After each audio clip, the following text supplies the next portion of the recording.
यो हो बहसको साथमा कामना सेवा विकास बैंक, प्रगतिको आधार कामना सेवासँगको कारोबार. Presenting Nepal's first family scooter with revolutionary i3s technology, Hero Destiny. शक्ति मिनरल्सको उत्पादन नेपाली किसानका लागि वरदान. शक्ति मिनरल्स प्राली विशेष औद्योगिक क्षेत्र भैरहवा. मङ्गल डेकोर, गुर्जुमार्ग 4 खाल टिल्ली बजार काठमाडौँ.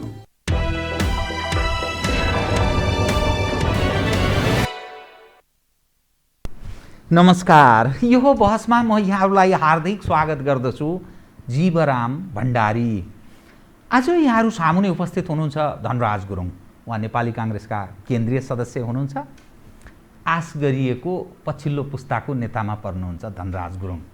उहाँसँग आज म समग्र समसामयिक पछिल्लो कैयौँ जनजिज्ञासाहरूलाई नेपाली काङ्ग्रेस एउटा प्रमुख प्रतिपक्षी दल र इतिहास पनि भएको एउटा प्रजातान्त्रिक पार्टी भएका नाताले नेपाली जनले के आशा गरेका छन्, थिए, काङ्ग्रेस के गर्दैछ भन्ने त्यो जिज्ञासालाई समग्र अवस्थासँग जोडेर विश्लेषणात्मक र सूचनामूलक ढङ्गले कुराकानी गर्ने प्रयत्न गर्नेछु।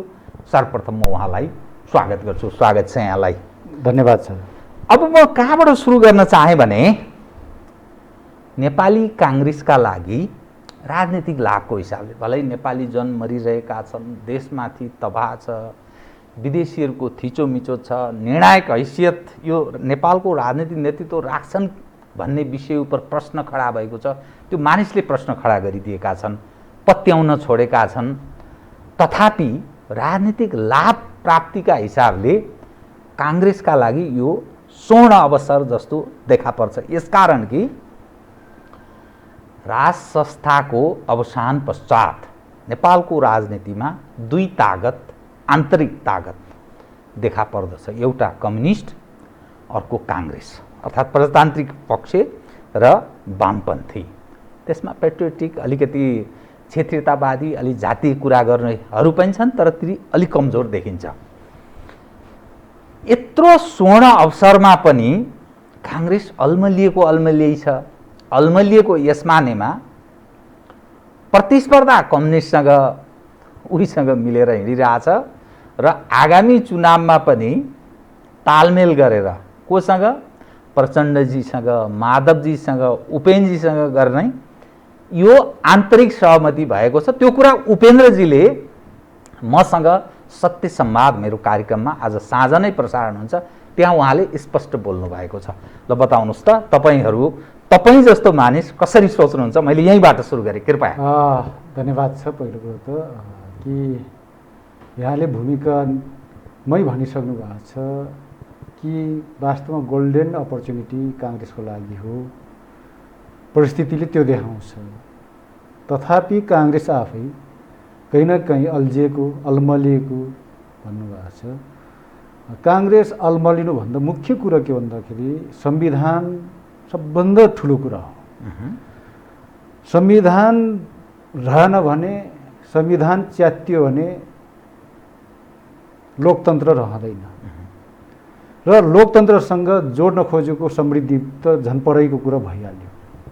त्यसो भएको कारणले गर्दाखेरि मुख्य कुरा अहिले संविधानका लागि, संविधानवादका लागि काङ्ग्रेसको अहिलेको युद्ध भन्नुहोस् अथवा अहिलेको चाहिने काङ्ग्रेसको सङ्ग्राम भन्नुहोस् अथवा सङ्घर्ष भन्नुहोस् अथवा क्रान्ति भन्नुहोस्, जे भाषामा परिभाषित गर्न खोजिए पनि काङ्ग्रेस अहिले संविधानको पक्षमा, संविधानलाई जोगाउनको लागि, संविधानलाई बचाउनको लागि त्यो पक्षमा यहाँले भनेको चाहिँ शक्तिहरूसँग परिस्थितिले हातोमालो गरेका हौँ।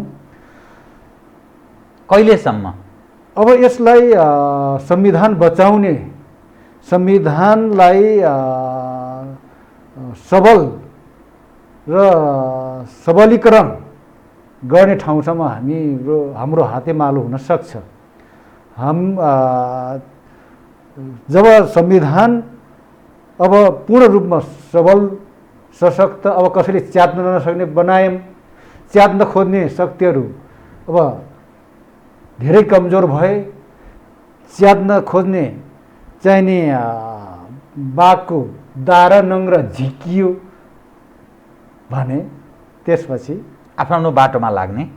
निश्चित रूपमा त्यो त वैचारिक रूपमा, सैद्धान्तिक रूपमा, नीतिगत रूपमै पनि जब फरक फरक बाटाहरूमा हामी छौँ, अहिले एउटै मात्र कुरा हाम्रो केमा मिलिराखेको छ त? यहाँले भन्नुभयो नि, नेकपाको, एमालेको, माधव समूह अथवा प्रचण्ड नेकपा माओवादीसँग अथवा जसपासँग सन्दर्भहरू के हुन् त भन्दाखेरि यी सन्दर्भहरू यो संविधान बचाउनको लागि मात्र हो।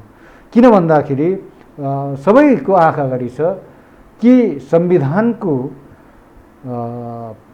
पालक र संविधानको रक्षक महामहिम राष्ट्रपति, उहाँ चाहिँ नि कार्यकारी प्रमुख प्रधानमन्त्री केपी ओलीसँग मिलेर मध्यरातमा च्यात्ने काम भएको छ।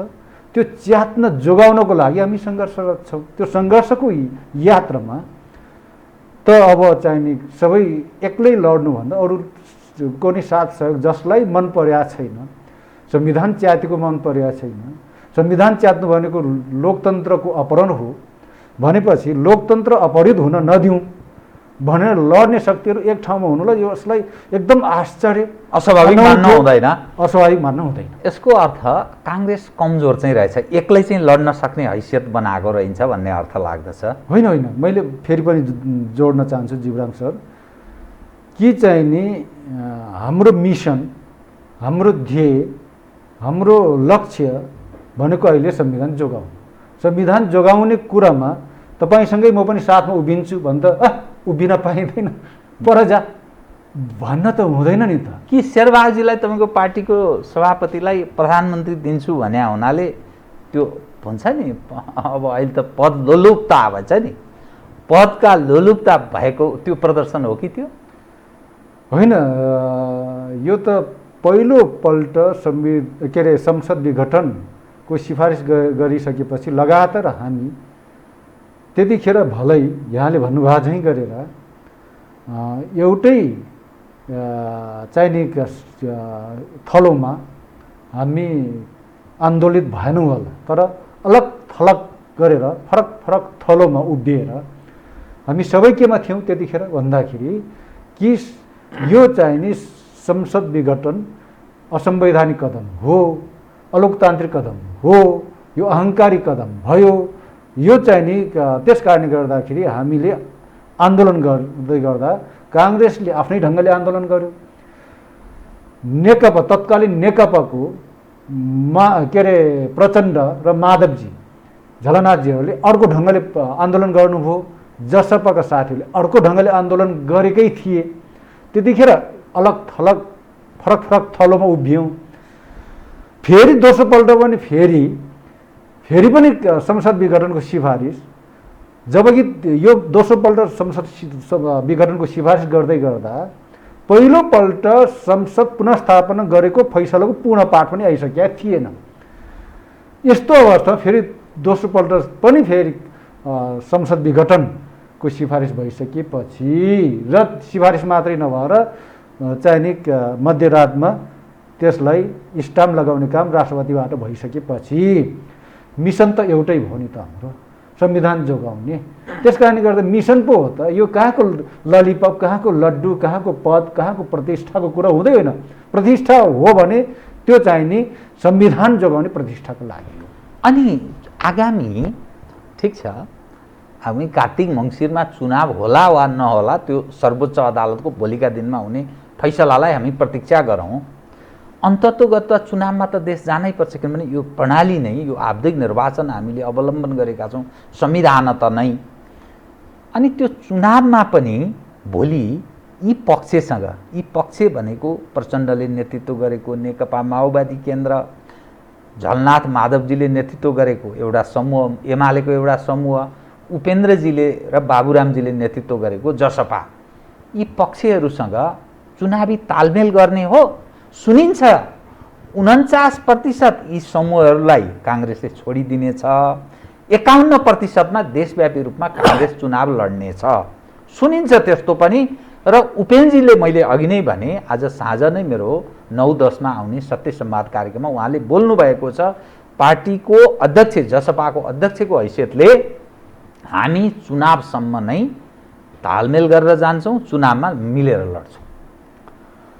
हेर्नुहोस्, अहिले नै केन्द्रीय समितिमा यसबारे छलफल भएको छैन।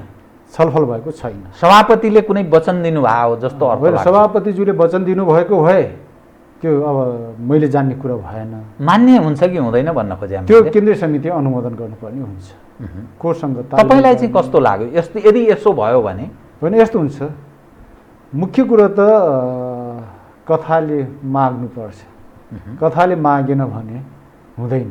काङ्ग्रेस आफै जित्ने हैसियत भएन भने चाहिँ मिलेरै जानुपर्छ भन्ने निष्कर्षमा पुग्छ। त्यस्तो होइन जीवराम सर, काङ्ग्रेस अब हार्छ त्यसरी अरूसँग होइन कि अप्ठ्यारोमा साथ दिने शक्तिलाई सँगै लैजाउँ भन्ने कोणबाट सभापतिजीले कतै कुरा गर्नुभयो कि भन्ने मलाई लाग्यो। अहिले तपाईँले यहाँ कुरा उठाइसक्नु भएपछि यो कुरा त म पहिलोचोटि सुन्दैछु। तथापि मलाई के लाग्यो भने यहाँले भन्दै गर्दाखेरि पनि मलाई के लाग्यो भने कि अहिले अप्ठ्यारोमा, अहिले देशै अप्ठ्यारो परेको बेलामा, अहिले संविधानै जोगाउनु पर्ने बेलामा साथ सहयोग दिने शक्तिहरू एकै ठाउँमा उभिने, त्यो कोणबाट कहीँ न कहीँ कुरा भएर न त चाहिने जसपाको अध्यक्ष उपेन्द्रजीले तपाईँसँग सत्य संवादमा यी कुराहरू भन्नुभयो होला भन्ने मलाई लाग्यो है अहिले। किन भन्दाखेरि अब चाहिँ नि अप्ठ्यारो बेला भिडमा सँगै हिँडौँ, त्यसपछि शम्भु आएपछि आफ्नो बाटो लागौँ भन्ने, या चाहिँ अझै पनि शम्भु आएपछि नि फेरि भिड पनि आउन सक्छ भन्ने एजुम्सन गर्ने भन्ने कुरा हो। त्यसैले सधैँ बाटो चाहिँ नि सरल र सहज हुन्छ भन्ने पनि होइन, सधैँ बाटो असहज र अप्ठ्यारो हुन्छ भन्ने पनि होइन। राजनीतिक यात्रामा कहिले बाटो सहज पनि आउँछ, कहिले बाटो अप्ठ्यारो पनि आउँछ। यही कुरालाई दृष्टिगत गरेर नेताहरूको बिचमा मेरो पार्टी सभापतिज्यूसँग सायद भन्दैछु, सायद यस विषयमा थोडा बहुत गहिराइमा त होइन, थोडा बहुत कहीँ न कहीँ छलफल भयो कि भन्ने मलाई लाग्यो। अब तपाईँसँग म अलि अलग ढङ्गले प्रस्तुत हुन्छु। जुन संविधान छ, संघीयता, गणतन्त्र, धर्मनिरपेक्षता अनि लोकतन्त्र त अब पहिलेदेखि नै हामी कुरा गरेका छौँ। अहिलेको समाज डेमोक्रेटिक एक्सर्साइज बेगर रहन सक्छ भन्ने मान्यता कमजोर छ। त्यसकारण जो पनि आफूलाई डेमोक्रेट हौँ भन्छन् नि, होइन? त्यसकारण त्यसको विकल्पको बारेमा त सोच्ने कल्पना पनि गरिँदैन। कम कल्पना गरिन्छ, कल्पना गर्ने छन् तर पनि कम कल्पना गरिन्छ। तर जुन संविधानमा तपाईँ गौरव गरिरहनु भएको छ, जुन संघीयतामा तपाईँ गौरव गरिरहनु भएको छ र जुन धर्मनिरपेक्षतामा काङ्ग्रेस गौरव गरिरहेको छ, दाबी गर्छ यो हामीले नै ल्याएको हो। तत्पश्चातको अवस्था हेर्नुहोस्, 62-63देखि यहाँसम्म आउँदा 16-17 वर्ष व्यतीत भइसक्यो। नेपाली जनको अवस्था झन्झन खस्कँदो छ। एकपछि अर्को मानिस बेरोजगार सङ्ख्या बढोत्तरीमा छ। विदेशमा जानेको लर्को लागेको छ। यस्तो कोभिड भएको बेलामा पनि मानिस गुजाराका लागि भारत जानेको ओहिरो छ। अनि यस्तो सिस्टम जसले त्यो जनतालाई खास दियो भन्ने मान्यता राख्ने आधार कमजोर देखिन्छ। जुन मैले बताएँ, बेरोजगार बनाइरहेछ, विदेश जान गुजाराका लागि बाध्य छ।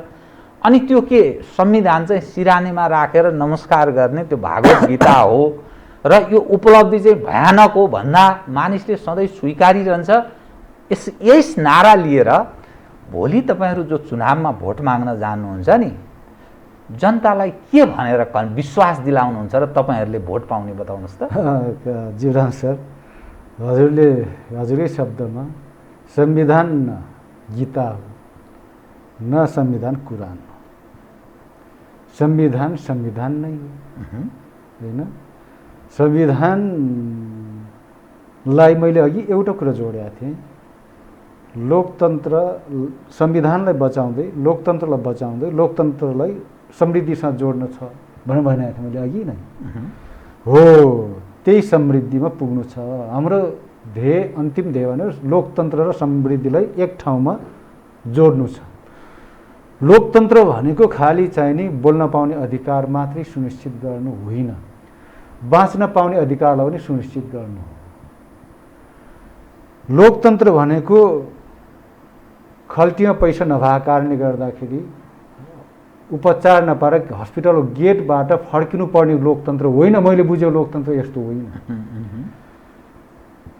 मैले बुझेको लोकतन्त्र 90% ल्याएको गरिबको बच्चाले चाहिने राम्रो शिक्षा पैसाको कारणले गर्दाखेरि राम्रो चाहिने उच्च शिक्षा हासिल गर्न नपाउने लोकतन्त्र मैले भने लोकतन्त्र त्यस्तो होइन। मैले बुझेको लोकतन्त्र यो हुँदै होइन। त्यसैले लोकतन्त्रलाई हामीले समृद्धिसँग जोड्नै पर्छ र हामी समाजवाद भन्छौँ नि, संविधानमा नि हामी समाजवाद लेख्यौँ, प्रस्तावनामै लेखेका छौँ, अझै भएन भनेर। त्यो लेख्नको लागि होइन, संविधान लेखेर राख्ने सिरानीमा मानिस भन्छन् कम्युनिस्टको एजेन्डामा काङ्ग्रेस प्रवेश गरेको यो चाहिँ नि संविधान हजुरले भने जस्तो चाहिँ नि सिरानीमा राखेर चाहिँ नि सिरानीमा राखेर सुत्ने कुरा होइन यो संविधान भन्ने। यसको कार्यान्वयनमा हामीले समाजवाद पनि लेखेका छौँ। समाजवाद भनेको के त भन्दाखेरि समाज भनेको ठ्याक्कै 2016 सालमा बिपी प्रधानमन्त्री हुँदा समाजवाद भनेको उहाँले कार्यान्वयन गर्दाखेरि न्यायोचित भूमि वितरण गर्नुभयो। त्यतिखेर किन भन्दाखेरि एउटै परिवारसँग 4 लाख बिघा जमिन एउटै परिवारसँग थियो, त्यही पनि वीरता। मेरै नेता सुभाष शमशेरसँग 12,000 बिघा थियो र त्यो वीरता उन्मूलन गर्दाखेरि अरूबाट गर्दाखेरि विवाद हुन्छ भनेर मेरै नेता सुभाष शमशेरले आफैले भन्नुभयो कि बिपी मेरै जग्गाबाट सुरु गरौँ भनेर उहाँकै जग्गाबाट वीरता उन्मूलन सुरु भयो, न्यायोचित भूमि वितरण उतिखेर। अहिलेको समाजवाद भनेको न्यायोचित भूमि वितरण होइन। यहाँलाई थाहा छँदैछ अहिले अघि भन्नुभयो नि लड्को लाएर विदेश गएको कारणले गर्दाखेरि पनि हाम्रो चाहिने गाउँघरको खेतबारीहरू अहिले जङ्गल बन्न थालेको छ, झार उम्रिएको छ। त्यसैले अहिलेको न्यायोचित भूमि वितरण होइन। अहिले भनेको चाहिने समाजवाद भनेको मैले देखेको पूर्ण रूपमा निःशुल्क शिक्षा होइन, निःशुल्क शिक्षा र गुणस्तरीय शिक्षा दुइटै। गुणस्तरीय पनि निःशुल्क पनि हुँदाहुँदै पनि होइन म त प्राइभेटमै जान्छु भनेर रोकिँदैन, तर त्यो पनि रहन्छ। तर पूर्ण रूपमा निःशुल्क शिक्षा र पूर्ण रूपमा निःशुल्क स्वास्थ्य अहिलेको समाजवाद भनेको त्यो ठाउँमा देश पुर्याउन चाहन्छौँ हामी। म चाहन्छु, मेरो ध्येय त्यो, मेरो लक्ष्य त्यो। त्यस कारणले गर्दाखेरि अहिले म पनि सन्तुष्ट, आई एम नट सेटिस्फाइड। म अहिले पनि असन्तोष छु। म अहिले चाहिँ नि पुरा एकदम ठिक यो चाहिँ हामीले ल्याएको गणतन्त्र, यो हामीले भनेको लोकतन्त्र, हामीले भनेको चाहिँ तपाईँले भन्नुभयो नि अघि नै धर्मनिरपेक्षता सारा चाहिँ कमाल गरेका छौँ, सङ्घीयता सब ठिक छ भने यसैमा रमाइरहनु होइन। सङ्घीयता भनेको चाहिँ नि जनतालाई बोक्नै नसक्ने गरेर ऋणको भारी थोपारिदिने गणतन्त्र होइन। मैले बुझेको गणतन्त्र यो होइन, मैले भनेको लोकतन्त्र यो होइन। त्यस कारणले गर्दाखेरि समृद्ध नेपाल जो चाहिँ नि लड्को लाएर विदेश जान नपरोस्, युवाहरू रोजगारीका लागि चाहिँ लड्को लाएर विदेश जान नपरोस्, अनि विदेश जाने अनि बाकसमा डेड बडी आउने दिनै त्यस्तो लोकतन्त्र, त्यस्तो प्रजातन्त्र, त्यस्तो गणतन्त्र होइन, त्यस्तो सङ्घीयता होइन। हामी कहीँ न कहीँ मिस भइरहेछौँ। यहीँनिर अत्यन्तै अति लोकप्रियताको नाममा अति लोकप्रिय जसलाई पनि चाहिँ यो चाहिँ नि आफ्नो लोकप्रियता सस्तो लोकप्रियता देखाउन मात्रै होइन, हामीले यथार्थमा जनतालाई प्रत्याभूत गर्न सक्नुपर्छ। जनतालाई अनुभूत गरोस् कि मैले साँच्चीकै अहिले गणतन्त्र भोगेको छु, मैले लोकतन्त्र आएपछि त यति राम्रो हुँदो रहेछ देश, यस्तो सुविधा हुँदो रहेछ भन्ने ठ्याक्क अनुभूत गर्न पाइयोस्, त्यस्तो लोकतन्त्र। तर अहिले तपाईँ हामीले सुनिरहेका छौँ सूर्यबहादुर तामाङहरू जसले चाहिँ नि नाम्लो काँधमा राखेर चाहिँ नि मृत्युवरण गर्नु पर्यो सडकमा, राजु सदाहरू जसले चाहिँ नि 25 रुपियाँको जीवनजल नपाएर मृत्युवरण गर्नु पर्यो होइन। यस्ता त सयौँ घटना छ यो बिचमा। त्यस कारणले यो लोकतन्त्र त हुँदै होइन नि बाबा, यो सङ्घीयता भने होइन, यो गणतन्त्र भने होइन। यति कुरा हामीले बुझ्न आवश्यक छ, नेतृत्वले बुझ्न आवश्यक छ, राजनीति गर्नेले बुझ्न आवश्यक छ। नत्र होइन भने किन राजनीति गर्नु पर्यो हामीले? बुझ्ने कहिले बताउनुहोस् त। किनभने 46 को परिवर्तन जसलाई प्रजातान्त्रिक अभ्यास अथवा लोकतान्त्रिक अभ्यास भन्नुहोस्, यो 32 वर्ष नागेछ।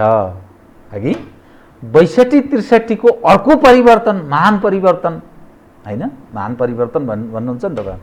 किनभने संविधान सभाबाट संविधान जारी भएको छ, जनताले सब चिज गरेको छ, संहितामा गएको छ, गणतन्त्र भएको छ, धर्मनिरपेक्ष भएको छ, गौरव गर्छ नि काङ्ग्रेस। अनि यो भएको पनि 17 वर्ष भएछ। अनि कहिले चाहिँ त्यो आभास हुने मानिसले पाउने कहिले, अनि यसको लागि मूल जिम्मेवार को? यो परिस्थितिको मूल जिम्मेवार दलका सबै राजनीतिक दलका नेताहरू। अनि के गर्ने अब तिनीहरूलाई? त्यही छन् त, फेरि लामो समय त्यही छन्, भोलिका दिनमा पनि त्यही रहनेछन्, त्यो पक्का पक्की छ। त्यही भएर पनि यहाँले अलिकता कुरो कोट्याउनु भएको थियो नि त, लोकतन्त्र विकल्प त लोकतन्त्रै हो, अर्को शक्ति त अलिअलि कता कति सुनिन्छ भन्नुभएको थियो नि। हो, यही भएर त त्यो कता कति किन सुनिएको त नि त्यो आवाज भन्दा हाम्रो अकर्मण्यता स्वीकार गर्न सक्नुपर्छ। धनराज गुरुङले आफ्नो कमजोरी खुल्ला रूपमा सार्वजनिक रूपमा स्वीकार गर्न सक्नुपर्छ।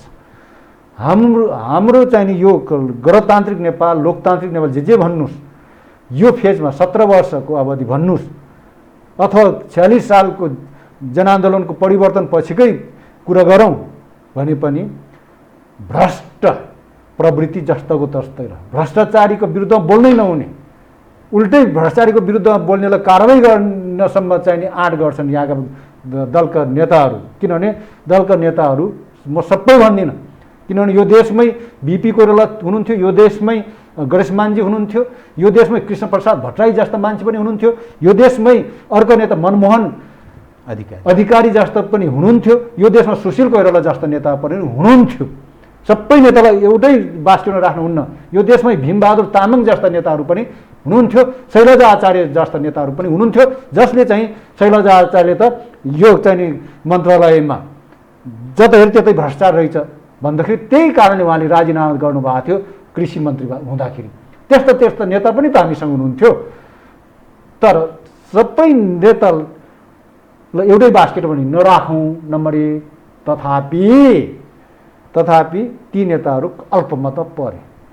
त्यो जुन आफ्नो जीवनलाई सादगी बनाउँदै र चाहिँ राजनीतिलाई नैतिकताको बाटोमा हिँडाउँदै अनि जनतालाई चाहिँ समृद्धि दिलाउने जुन यात्रा थियो, त्यो यात्रामा लाग्ने नेताहरू अलि अल्पमतमा परे। यो कुरा पनि हामीले स्वीकार्नुपर्छ र हामी अहिले चाहिँ नि लड्न त लडिरहेका छौँ। असल मानिसहरू कमजोर देखिए, अल्पमतमा परे। यिनीहरू नेपाली समाजमा हाबी हुँदै गयो। नेपाली समाज नै अहिले त टोले गुण्डदेखि पोले गुण्डसम्मले देश चलाएको थियो नि त।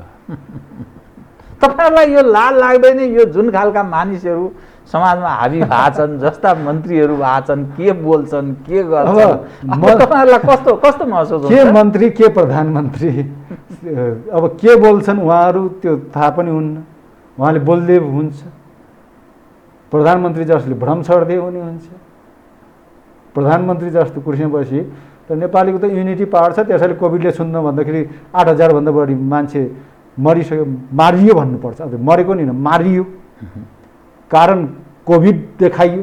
तर जब बेसर पानी खाएर ठिक भइहाल्छ, गार्गिल गर्नु ठिक भइहाल्छ, अनि त्यसपछि इम्युनिटी पावर छँदैछ, चिसो हावा खाएर हाछ्यु साछ्यु गर्नु ठिक भइहाल्छ भनेपछि, संसदबाट रोस्टमबाट भनिसकेपछि कति चाहिँ सर्वसाधारण त ओहो यही पो होइछ त भने उपचार गर्न लागेन। त्यसै पनि त धेरै मान्छेको ज्यान गएको छैन। यो त अझै काउन्ट सरकारी काउन्टमा पो 8,000 समथिङ हो त।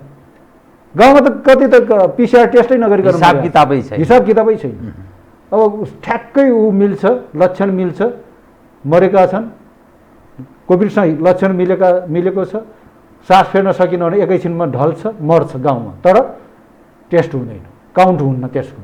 भनेपछि यत्रो मान्छे मार्ने मान्छेहरू के भन्नु? अब मैले अघि नै एउटा शब्द भने, तर गाह्रो नमान्नुहोस् कि चाहिँ नि यो देश भनेको कस्तो देश भने यहाँले भनिहाल्नुभयो।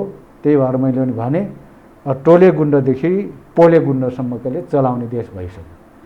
त्यस कारणले गर्दा अब पोले गुण्ड, टोले गुण्ड, झोले गुण्ड, अब चाहिँ नि यो चाहिँ नि प्रवृत्ति अलि वर्ष अगाडि चाहिँ बिहार भन्थ्यौँ नि, लालुको पालामा Yes. लालुको रजगज चलेको बेलामा हो अहिले लालु चाहिँ नि बरु यही चाहिँ नि लालु प्रवृत्ति भनौँ भ्रष्ट प्रवृत्तिले कारणले गर्दाखेरि लालुले जेल जीवन बिताइराखेका छ। चारा घोटाला काण्ड अब नेपालमा त लालु प्रसादहरूको रजगज चलिराखेका छ। ओम्नी काण्ड भन्नुहोस्, यति काण्ड भन्नुहोस्, खोप कमिसन काण्डले खोप रोकिएको काण्ड भन्नुहोस्, व्हाइट बोडी काण्ड भन्नुहोस्, बुढी गण्डकी काण्ड भन्नुहोस्, 70 के करोड काण्ड भन्छन्, सिक्युरिटी प्रेस प्रिन्टिङ काण्ड, आयल निगमको जग्गा खरिद काण्ड 1 अर्ब 6 करोडको घोटाला काण्ड त्यहाँ पनि छ। फाइल लुकाएर राखिदिए अख्तियारले अहिले त्यो काण्डको किन लुकाएको, किन घर मालेको, ललिता निवास काण्ड भन्नुहोस्, 33 किलो सुन खरिदको प्रतिवेदन काण्ड भन्नुहोस्, कति छन् कति। यस्तै तमासा देखाउनको लागि, यस्तै घोटाला गर्नको लागि गणतन्त्र भने हो त होइन। तर फेरि यसो भनेर गणतन्त्रको विकल्प गणतन्त्रै हो, तर यसो भनेर अब सुख पाउँदैनौँ हामीले। गणतन्त्रलाई समृद्धिसँग ठ्याक्कै जोड्नुपर्छ। उडन्थ्योले गणतन्त्रको विकल्प अर्को तन्त्र पनि त हुन सक्छ नि, सक्दैन होइन। अर्को तन्त्रमा जाँदै गर्दा यो चाहिँ नि पोल्टको पनि फेरि खस्न सक्छ भूमिमा। त्यसै पोल्टकोलाई नि जोगाउँ, वाक स्वतन्त्रता यति त पाइएछ, त्यसलाई जोगाइरै राखौँ। त्यसपछि जोगाउँदै समृद्धिको यात्रा सुरु गरौँ। कम्युनिस्टहरू के भन्छन् भने यो जो विकृति विसङ्गति छ 46 सालको परिवर्तनपछि र 62-63 पछिको हिसाब किताब गरी ल्याउँदा काङ्ग्रेसले धेरै समय राजपाटमा आफ्नो नेतृत्व लियो। त्यसकारण यो बढी हिस्सा चाहिँ 70% काङ्ग्रेसले जिम्मा लिनुपर्छ, 30% लिन हामी तयार छौँ, गैर काङ्ग्रेस त्यसो भन्दछन्। र 62-63 को परिवर्तन पश्चात कम्युनिस्टको एजेन्डामा काङ्ग्रेस प्रवेश गरिसकेको हुनाले काङ्ग्रेसले अब दाबी गर्ने त्यो नैतिक आधार पनि असाध्यै कमजोर छ। त्यसकारण कम्युनिस्टलाई नै छोडिदिनु ठिक हुन्छ। त्यसैको उपज देशव्यापी रूपमा कम्युनिस्टहरूलाई झन्डै 64%, झन्डै 2/3 बहुमत निकटको अवस्था प्राप्त भएको र काङ्ग्रेसले चुनाव जितेको चाहिँ जम्मा 23, त्यसमा पनि 2 जना, 1 जना जेलमा, अर्को निलम्बनमा, अनि जम्मा 21 जना मात्रै निर्वाचित सांसदको सङ्ख्या छ, प्रतिनिधि सभा सदस्यको। अरू यताउति गरेर त्यो मनोनितबाट मात्रै त्यत्रो ठुलो सङ्ख्या देखिया हो। त्यसैले काङ्ग्रेसले यो धेरै ठुलो कुरा गर्नै गलत हो। हाम्रो अनुयायी भइसकेपछि ऊ एउटा मान्यताबाट च्युत भएर हाम्रो मुद्दामा सामेल भइसकेकाले किन यति ठुलो कुरा गरे भन्छन् कि कम्युनिस्टहरू। त्यो सायद राजनीति नबुझिया साथीहरूले भने होला होइन। किन भन्दाखेरि चाहिने पहिलो कुरो 46 देखि 62-63 सम्मको कुरा गरौँ अथवा 60 सम्मको कुरा गरौँ, ज्ञानेन्द्र काललाई किन काङ्ग्रेसको थाप्नमा हाल्ने, त्यति मात्रैको कुरा गर्ने हो भने सिँगै 10 वर्ष। अब 46 पछिको 47 को अन्तरिम काललाई पनि कुरा गर्न हुन वास्तवमा काङ्ग्रेसकै नेतृत्वमा भयो। तर संविधान जारी गर्ने मूल लक्ष्य त त्यतिखेर त किसुनजीको नेतृत्व दिएकै हो नि। 47 मा जारी भइहाल्यो संविधान, 47 मा जारी भएर 48 मा निर्वाचन भयो। 48 देखि 60, 2060 भनेको 12 वर्ष। 12 वर्षमा 2051बाट के भयो त 2052बाट होला। 2052बाट के भयो, देश बिस्तारै द्वन्द्वमा गयो।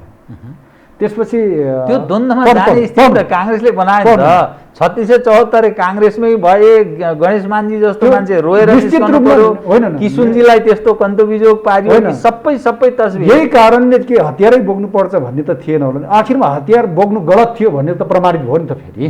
त्यस कारणले गर्दाखेरि हतियारै बोकेर सबै विध्वंसै गर्नुपर्छ। काङ्ग्रेसले बनाएको पुलमा हिँड्नै उन त्यो ग्रेनेड लाएर भत्काइदिनुपर्छ।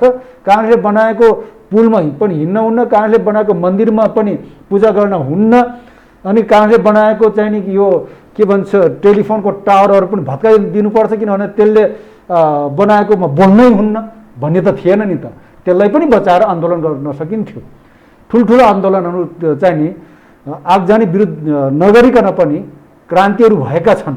त्यसो भएको कारणले गर्दाखेरि कि 10 वर्ष, ल 10 वर्ष छोडिदिनुहोस् एकछिन, कम्तीमा 5 वर्ष तबाह भएको 5 वर्ष, 55 देखि 60 वर्षसम्म त कहीँ केही गर्न पाउने परिस्थिति पनि थिएन द्वन्द्वको कारणले गर्दा। भने 12 मा 5 घटाउँदा 7, त्यो 7 पनि 7 भित्र पनि यहाँले अघि नै भन्नुभयो 7 मा पनि 48 देखि 51 सम्म सिङ्गो काङ्ग्रेसले चलाएकै हो होइन। त्यसपछि अस्थिरताको राजनीतिमा पसेकै हो, चाहे त्यो काङ्ग्रेस पनि सहभागी छ यसमा। काङ्ग्रेस एकदमै पानी माथि ओबानो दुधले नुहाएको म भन्दिनँ। निश्चित रूपमा आफ्नो बहुमत अहिले जसरी ओलीले जोगाउन सक्नु भएन, त्यस्तै गरेर त्यतिखेर काङ्ग्रेस श्रद्धेय सभापतिज्यूले प्रधानमन्त्रीजी गिरिजा ओलीले त्यो जोगाउन नसक्नु भएको हो। व्यवस्थापन आफूले गर्ने हो, नेतृत्वले गर्ने हो, त्यो मानेन, 36ले मानेन, मैले भन्यो मानेन, अथवा 74ले मलाई साथ दियो। यसरी म जान चाहन्न कि व्यवस्थापन, पार्टीभित्रको व्यवस्थापन आफैले गर्ने हो। पार्टी भित्रको व्यवस्थापन गर्न नसक्नेले देशको व्यवस्थापन गर्न सक्दैन। यो कुरा राम्रोसँग नेताहरूले बुझ्न आवश्यक छ, ओलीजीले बुझ्न आवश्यक छ। ओलीजी आफ्नै पार्टीको व्यवस्थापन गर्न सक्नु भएन, अनि त्यो उहाँले 3 वर्षमा के को देशको व्यवस्थापन गर्नुहुन्छ, के को जनताको लागि व्यवस्थापन गर्नुहुन्छ, केही गर्न सक्नु भएन नि त। त्यस कारणले त अहिले खोप पनि पाएको छैनौँ नि त हामीले। त्यसो भएको कारणले गर्दाखेरि यसलाई 16 डोलो चाहिँ नि यति प्रतिशत हामी लिन्छौँ, यति प्रतिशत काङ्ग्रेस होइन कि चाहिँ नि पुरा 5 वर्ष उनीहरू आफै भन्छन् युद्धको 10 वर्ष हामीले युद्ध गरेर ल्याएको भन्ने भएपछि त्यसको आधा 50% मात्र लगाइदिएँ मैले। 5 वर्ष तत्कालीन माओवादीले लिनुपर्छ, किन देश बिगार्नेमा चाहिँ नि द्वन्द्वमा त मुलुकलाई फसायो नि। अनि बाँकी रहेको जुन मैले भने 48 देखि 60 मा 12 वर्षमा 5 त्यसै घटाउँदा 7 मा पनि 3 वर्ष हामीले एब्सोल्युट चलायौँ। त्यसपछि बाँकीमा सबै मिलिजुली भएको छ। सबै तपाईँ हेर्नुहोस् 51 को निर्वाचनपछि सबै कहिले मनमोहनजी हुनुभयो, कहिले शेरबहादुरजी हुनुभयो, कहिले फेरि चाहिँ नि सूर्यबहादुरजी हुनुभयो, कहिले लोकेन्द्रबहादुरजी हुनुभयो, कहिले गिरिजाप्रसाद हुनुभएको छ। फेरि त्यसमा प्रधानमन्त्री मात्रै हुने हो। त्यसपछि सबै पार्टी आलो पालो चाहिँ नि सबै पिटुलिएका छन्। यो चाहिँ नि के भयो भने के भन्छ नि मिसिएको दाल माग्छु नि कहिलेकाहीँ, मिश्रित दाल, त्यो मास पनि अनि अर्को चना पनि सबै मिसिएको हो। खिचडी नै ठ्याक्कै खिचडी तन्त्र भयो नि त त्यो बिचमा त। अनि त्यसपछि मैले 5 वर्ष द्वन्द्वलाई, त्यसपछि फेरि त्यही द्वन्द्वको बिचमा ज्ञानेन्द्र काल, त्यसपछि जनआन्दोलनबाट शान्ति प्रक्रियामा आयौँ। त्यस कारणले गर्दा त्यहाँनिर चाहिँ यो कुरालाई चाहिँ बिर्सन भएन नम्बर 1। त्यसपछिको यात्रामा पनि चाहिँ नि काङ्ग्रेसले अब पहिलो संविधान सभा पछि दोस्रो दल प्रधानमन्त्री भएन 4 वर्षसम्म काङ्ग्रेस। 70 मा काङ्ग्रेसलाई बहुमत दियो। काङ्ग्रेसलाई जिम्मेवारी के दियो भन्दाखेरि संविधान बनाउने, बहुमत नभनौँ ठुलो पार्टी, लार्जेस्ट पार्टी, अनि सबैलाई मिलेर संविधान जारी गर्ने काम पनि भएकै हो। योभन्दा के गर्ने अब। तर एउटा मैले अघि नै भनेको छु, यो चाहिँ नि 17 वर्ष जोड्नु भएको छ हजुरले। 17 भन्नुहोस्, अब 15 भन्नुहोस् होइन, 62-63 को आन्दोलनसम्म त हामी आन्दोलनमै थियौँ नि त।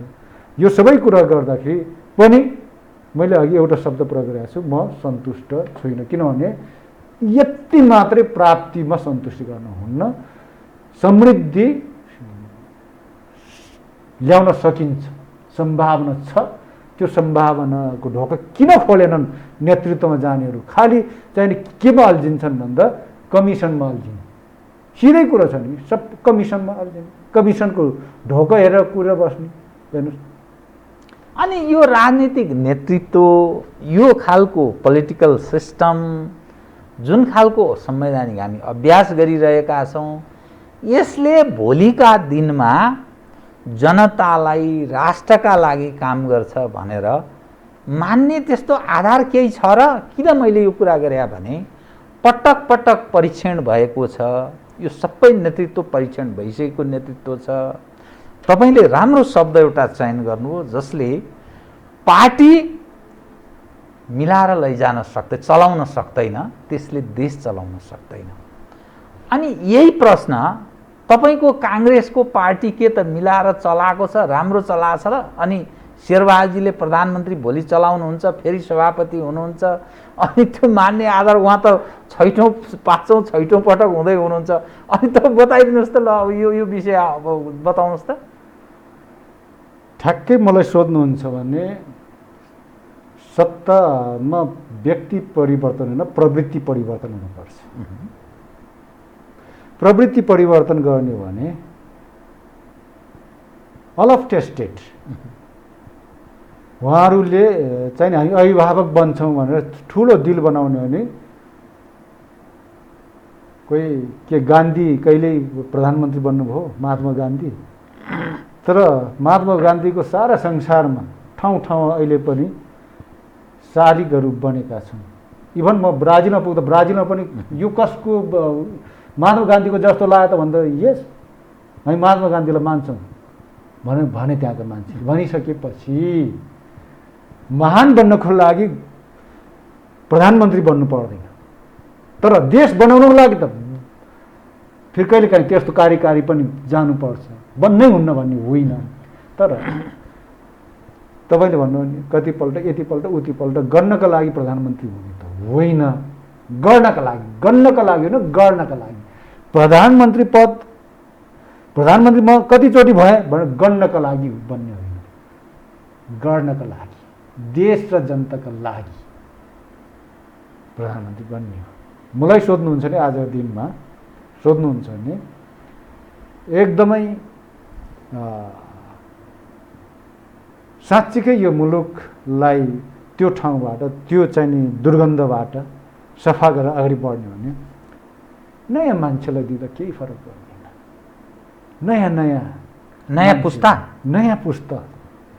नयाँ पुस्ताबाट नि जान सकिन्छ।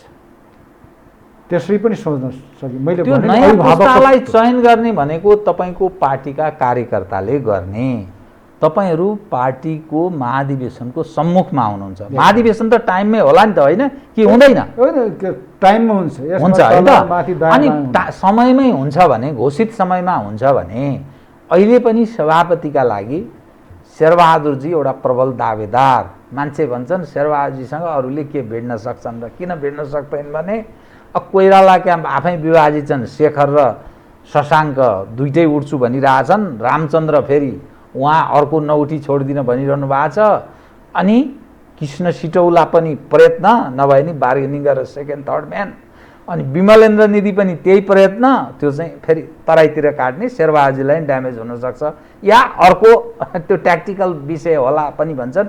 यसरी हेर्दाखेरि जो मानिसको चर्चा हुने गर्छ नि, यी व्यक्तिहरू भोलि आगामी दिनमा महाधिवेशन हुन्छ र महाधिवेशनबाट जो जितेर आउलान् त्यसबाट आश गर्ने आधार र नेपाली जनले काङ्ग्रेसले चाहिँ गर्छ है भनेर त्यो नयाँ मुद्दा, नयाँ नारा आकर्षित गर्ने के छ त काङ्ग्रेस र काङ्ग्रेसलाई भोट दिने बताउनु त। पहिलो कुरो त जीवराम सर जति नामहरू लिनुभयो उहाँहरू सबैलाई शुभकामना दिन चाहन्छु। सबै उठ्छु भनिरहेको छ। गणेश मानसिंहको छोरो प्रकाश मानसिंह पनि, म पनि पाएँ उठ्ने, म कहाँ कमजोर छु। सबैलाई शुभकामना र चाहिँ नि उहाँहरूले यो बुझिदिनुहोस् भन्छु म जहिले पनि कि चाहिँ नि वास्तवमा मैले अघि एउटा भनेको थिएँ, गणेश मानजी पनि सभापति त हुनु भएन, तर उहाँलाई सभापति भन्दा त हामी तल कहिल्यै राख्दैनौँ, त्योभन्दा माथि नै राख्छौँ। हो त्यस्तै बनिदिनुहोस् भने पनि आग्रह, फेरि अनुरोध पनि हो सँगसँगै। सबै सभापति कहाँ बन्छ, सबै प्रधानमन्त्री कहाँ हुन्छ? भाकले राम्रो गर्ने हो, भाकले राम्रो गर्नु पर्यो। अवसरै नपाउनेले त कहाँबाट राम्रो गर्ला र? तर लगभग उहाँहरूले त अवसर त पाउनु भएको छ। अवसर पाउनेहरूले राम्रो गरेर के गरेन भनेको त कार्यकर्ताले अब कार्यकर्तातिर फर्किन्छु म, उहाँहरूतिर फर्कन चाहन्न। उहाँहरू सबै सम्मानित हुनुहुन्छ मेरो लागि। जति नाम लिनुभएको छ कति छुटे पनि होला, अझै छुटेको छुटे पनि होला, सभापतिको दाबी गर्ने अझै छुटे पनि होला। ती सबैलाई मेरो सम्मान छ। सबैले आफ्नो चाहिँ कर्तव्य गरेकै होला, भूमिका अदा गरे इतिहासमा, होइन? त्यसैले इतिहासलाई गौरवान्वित गर्ने कार्य गर्नेहरूलाई अपमान म गर्न चाहन्न, उहाँहरूलाई सम्मानै गर्छु। सँगसँगै अझै उहाँहरूको सम्मानमा बढोत्तरी गर्नका लागि त्याग पनि गर्नुपर्छ। त्यागले मान्छेको कद कहिल्यै घट्दैन। पदमा जानेको मान्छेको बरु कद घट्न सक्छ, त्याग गर्नेको कहिल्यै कद घट्दैन। यो कुरा पनि मैले तपाईँकै यो चाहिने कार्यक्रमबाट उहाँहरूलाई निवेदन गर्न चाहेँ। किनभने कि कहिलेकाहीँ हेर्नुहोस्, पदमा गएको मान्छेको सधैँ कद बढिरहन्छ भन्ने होइन, कद स्वाट्टै घट्न नै सक्छ, तर त्याग गर्नेको कद कहिल्यै घट्दैन, नेभर घट्दैन। हो, त्यस्तो कहिल्यै कद नघट्ने त्यो बाटो पनि त लिनु पऱ्यो नि उहाँहरूले। र कार्यकर्ता मैले भने उहाँलाई सम्मान गर्दै कार्यकर्ता साथीहरू, जिल्ला नेताहरू, क्षेत्रका नेताहरूतिर फर्केर, महाधिवेशन प्रतिनिधि साथीहरूतिर फर्केर के भन्न चाहन्छु भने कि पार्टी, हामी पटक पटक भन्ने पार्टीलाई एब्सोल्युट मेजोरिटीको पार्टी, सशक्त पार्टी, सबल पार्टी बनाएर देश हाँक्ने पार्टी बनाउने पनि भन्ने,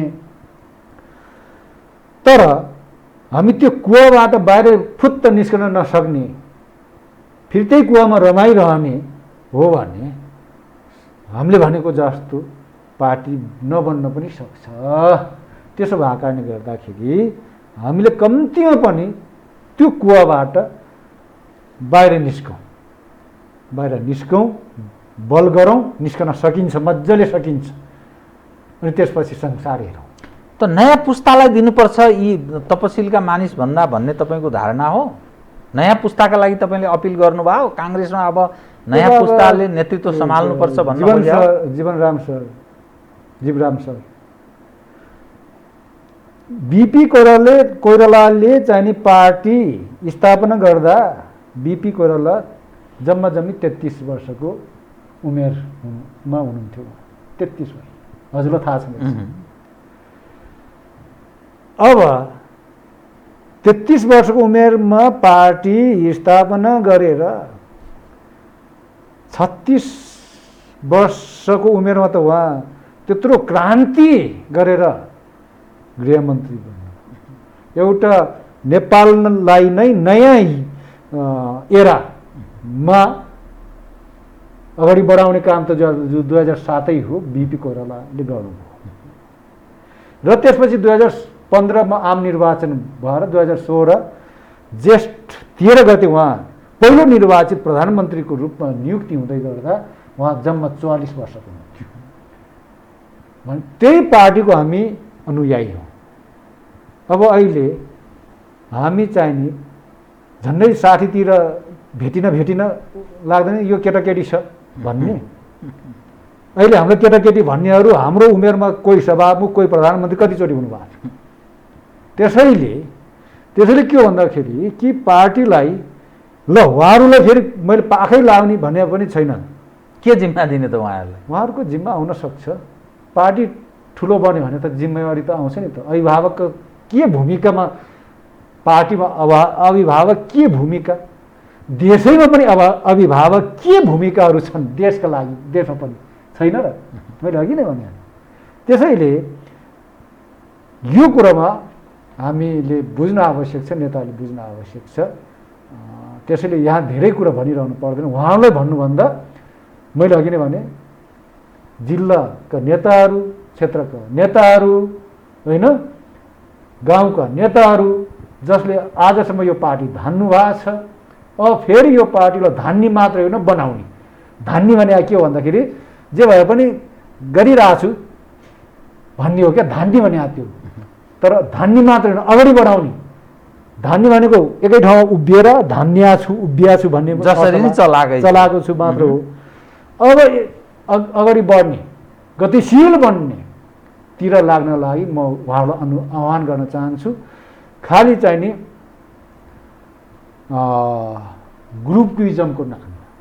ग्रुपिजमको नाममा पार्टी नबिगारौँ, ग्रुपभन्दा माथि उठौँ।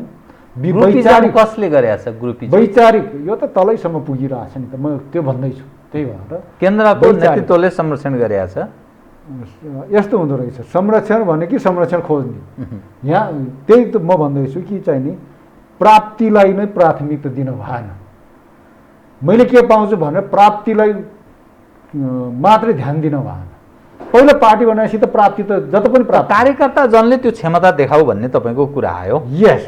अब यहाँ तपाईँसँग म खिपेरै यो विषय अलि स्पष्ट पारिदिनुहोस् है कृपया। अनि त्यो जो नयाँ पुस्ता तपाईँ भनिरहनु भएको छ, नयाँ पुस्ताको त सभापतिमा दाबी नै छैन। ऊ त सेकेन्ड थर्ड फोर्थ त्यो फेर समातेर त्यही अगुवा जो मानिसको मैले अघि नामले तिनकै पछि हिँडिया छ। त्यो दाबी नै नगरेको मान्छे त्यो लैनो पाडो भन्छ नि, ह्यान्ड्याङ ह्यान्ड्याङ ह्यान्ड्याङ, त्यो लैनो पाडोले कहाँबाट त्यो कुर्सीमा गएर अडिन सक्छ? अनि दोस्रो पक्ष भनेको तपाईँ चाहिँ कहाँ उभिनु भएको छ बताउनुहोस् त। तपाईँको आफ्नै पनि केही दाबी छ कि? र यी मानिसहरू जो पुराना 80 निकटका जो नेताहरूको मैले नाम लिएँ, यिनैको पछि त लाग्ने होला तपाईँले फेरि अन्तस्थ गरेर त्यही गाने हो भनेर। बरु तपाईँ के पाडो भन्नुभयो? लैनो पाडो, त्यो भर्खर जन्मनसार भ्याङऱ्याङ भ्याङऱ्याङ भ्याङऱ्याङ गरेर हिँड्छ नि त्यो टाइपको। जीवराम सरसँग त यो चाहिँ नि शब्द फेरि पनि सापस लिनै पर्ने भयो, लैना पाडो। अब लैना पाडोलाई हुर्कायौँ भने त्यो चाहिँ नि त्यसले निकट भविष्यमा त्यसले रिटर्न दिन्छ। तर ओछ्यान परेको, उठ्नै नसक्ने, थला बसेको वृद्ध रागाको उपदेयता र लैना पाडोको उपदेयतामा आकाश जमिन फरक छ जीवराम सर। त्यसो यति मात्र म भन्न चाहेँ, यो दुईटाको भिन्नता धेरै फरक छ, यसको उपदेयतामा धेरै अन्तर छ। अब यति मात्रै कुरो राखेर तपाईँहरूको नि त छैन, कहाँ उभिनु भएको तपाईँ? हाम्रो सल्लाह भइरहेको छ, सल्लाह घनीभूत सल्लाह भएको छ, धेरै राम्रोसँग छलफल चलिराखेको छ, सल्लाह भइराखेको छ र त्यो सल्लाहबाट हामी कुनै न कुनै आउटपुट चाहिँ नि दिन्छौँ भन्ने मलाई लाग्छ। म कार्यक्रमको अन्त्यतिर आएँ। यो राजनीतिक जुन एउटा अन्योलको अवस्था छ, संवैधानिक सङ्कटतर्फ पनि मुलुक उन्मुख छ। नेपाली जनले कम्युनिस्ट हौँ भन्नेहरूलाई यत्रो ठुलो सर्वाधिक मत प्रदान गरे, 64% लगभग केन्द्रदेखि तल्लो तहसम्म उनीहरूलाई मत प्राप्त भयो। कम्युनिस्टहरू यतिखेर छिन्न भिन्न विभाजित अवस्थामा छन् र काङ्ग्रेसको आधारभूमि मानिएको तराई भन्छ नि, जो विगतमा काङ्ग्रेसको त्यस्तो देखा पर्दथ्यो, त्यो पनि कमजोर भएको काङ्ग्रेस, जसपा अर्थात् मधेस केन्द्रित भनेर मानिसले बुझ्ने त्यो पनि विभाजित भएको। यस्तो अवस्थामा काङ्ग्रेसप्रतिको त्यो आकर्षण, काङ्ग्रेसले चाहिँ गर्ला नि त भन्न त्यो विकल्पको रूपमा मानिस खोज्न तयार नभएको यो जो निराशाजनक तस्बिर देखा पर्दछ नि, र समग्रमा सबै उप नैराश्यता। तपाईँ अहिले जसरी कुरा गरिरहनु भएको छ, कुनै नेताले म यो देशका लागि, यो जनताका लागि काम गरिरहेछु भन्यो भने हाँस्य व्यङ्ग्य विधाका पारङ्गत मानिसहरू छन् नि, तिनले बोल्दा जसरी हाँस्दछन् मानिस, त्यो नेताको भाषण सुनेर पनि मानिस त्यसै गरेर हाँस्छन्। यो स्थितिमा जो प्रवेश गरेको छ, यो के तपाईँहरू कसरी आश गर्नुहुन्छ बताउनुहोस् त? हेर्नुहोस्, जहिले पनि होपफुल हुनुपर्छ, आशावादी नै हो, आशा जगाउने नेता हुनुपर्छ। आशा जगाउन नसक्नेले राजनीति छोड्नुपर्छ।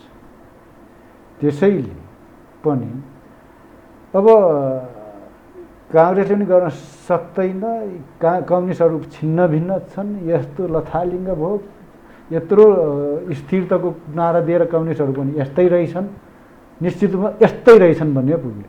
तर कस्ता रहेछन्? काङ्ग्रेस जस्तै रहेछन्।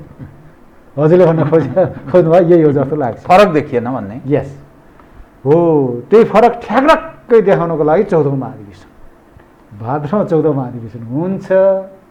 त्यो 14औं महाधिवेशनबाट फरकपन, आश लाग्दो नेतृत्व, सबै कुरा हाम्रो चाहिँ नि सबै कुराले हामी परिष्कृत भएर निस्कन्छ 14औं महाधिवेशनबाट।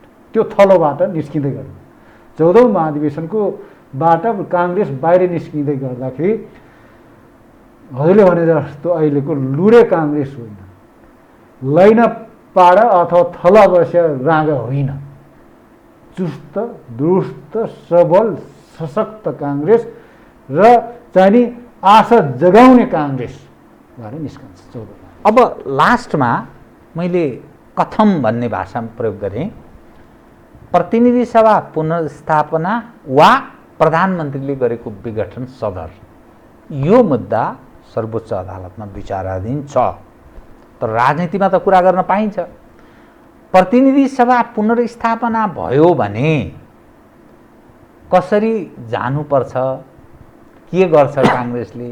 होइन, चुनावमै जाने स्थिति भयो, प्रधानमन्त्रीको विघटनलाई सदर सर्वोच्चले गर्यो भने त्यो चुनावमा भाग लिन्छ कि लिँदैन? यथास्थितिमा जो सबै छेद विच्छेद बनाएको छ, असंवैधानिक छ जो भनिरहनु भएको छ नि तपाईँहरू, त्यो स्थितिमा के गर्छ? होइन, यस्तो छ, संविधानको व्याख्या गर्ने दायित्व जिम्मेवारी न्यायालयकै हो।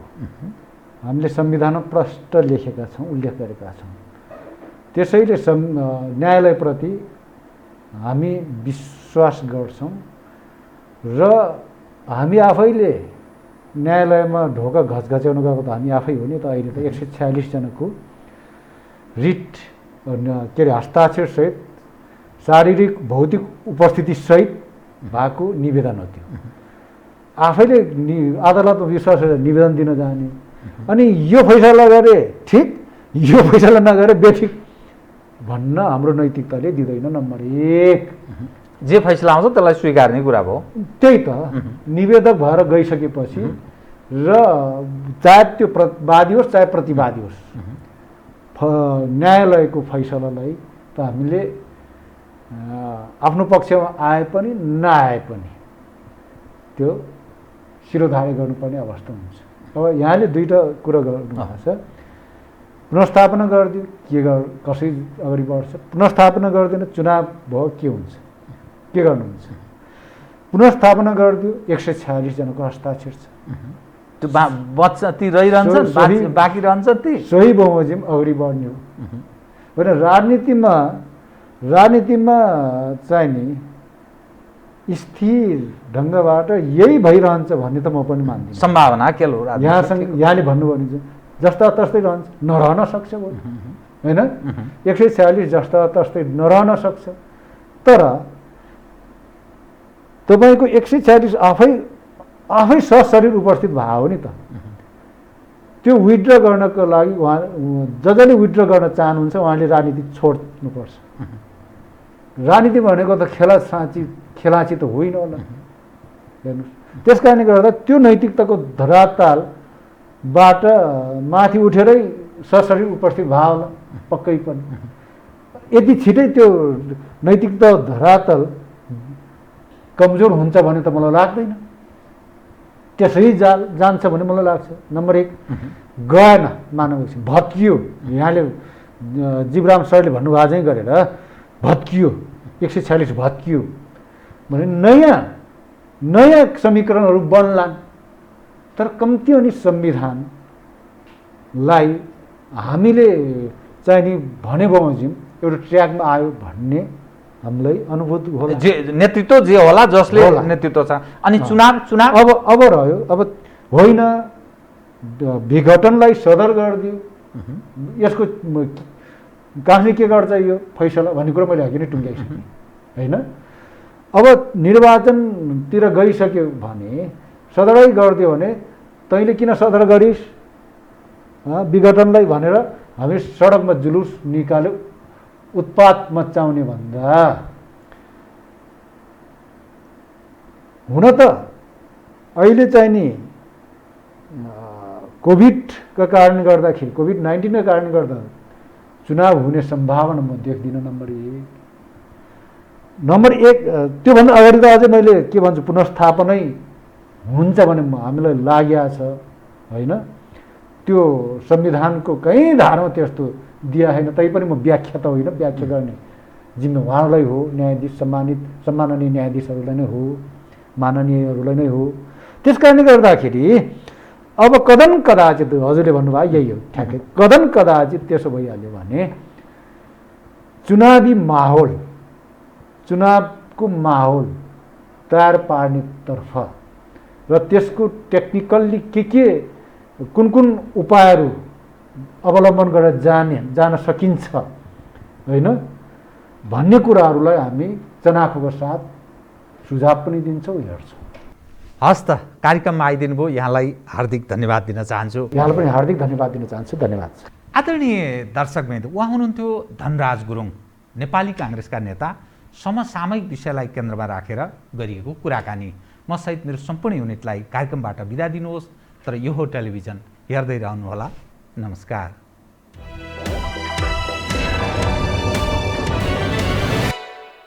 यो हो बहसको साथमा कामना सेवा विकास बैंक, प्रगतिको आधार कामना सेवासँगको कारोबार। Presenting Nepal's first family scooter with revolutionary i3S technology, Hero Destiny. शक्ति मिनरल्सको उत्पादन नेपाली किसानका लागि वरदान। शक्ति मिनरल्स प्रणाली विशेष औद्योगिक क्षेत्र भैरहवा। मङ्गल डेकोर, गुर्जुमार्ग 4 खाल टिल्ली बजार काठमाडौँ।